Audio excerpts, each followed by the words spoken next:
Nick Dawson, ESPN's vice president for programming and acquisitions, also told Cohen that, "We will also ensure that Mark is not assigned to any further Washington games." Washington was none too pleased about a sarcastic tweet from ESPN announcer Mark Jones following the Huskies' loss to Auburn. Nor was the Pac-12. Nor, it seems, was Jones' employer. "Childish behavior that is unacceptable," an ESPN executive wrote to UW athletic director Jen Cohen in an email obtained by the hotline via public records request. Nick Dawson, ESPN's vice president for programming and acquisitions, also wrote Cohen that, "We will also ensure that Mark is not assigned to any further Washington games." Dawson did not specify how long the ban would be in place. The day after Washington's 21-16 loss to Auburn, a high-stakes game in the heart of SEC country, Atlanta, Jones, who was not part of the broadcast crew, took to Twitter, "Washington Huskies took 1-1 on the chin.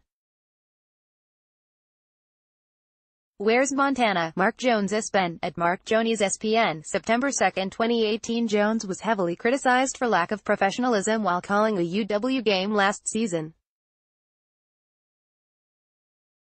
That broadcast featured ESPN sideline reporter Quinn Kessenich placing cupcakes on the sideline to mock the Huskies' soft schedule. It included Montana, and Jones, the play-by-play announcer, describing coach Chris Petersen as somewhat cantankerous. Petersen, in keeping with his policy, had declined to meet with the ESPN crew before the game. Dawson's email to Cohen was sent Sept. 3, the day after Jones' tweet. He copied Pac-12 Deputy Commissioner Jamie Zaninovich and two senior ESPN officials, Lee Fitting and Pete Terzies.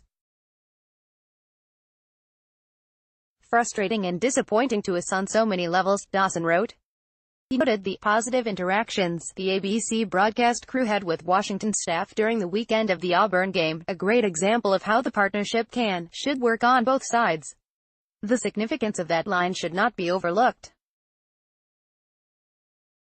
Jones' tweet was the fourth instance in the past 11 months of ESPN broadcasters taking public jabs at Washington or the Pac-12, which has a 12-year, $3 billion partnership with ESPN and Fox. The barbs were enough that Pac-12 officials and head coaches had open discussions with ESPN executives and on-air talent during the conference's spring meetings.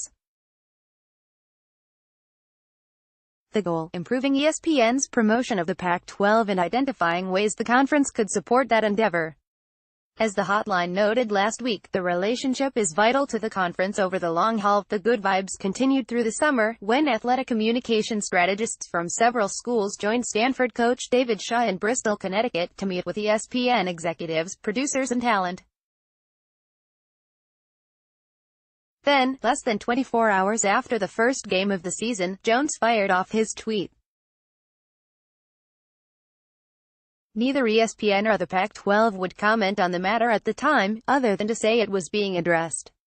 Once Washington learned of the tweet, Cohen sent an email to Zaninovich saying, "We are all at a loss for how to work with Mark." Zaninovich responded to Cohen that "at a loss" was the right phrase, and took the matter to Dawson, describing the behavior as bizarre in his email.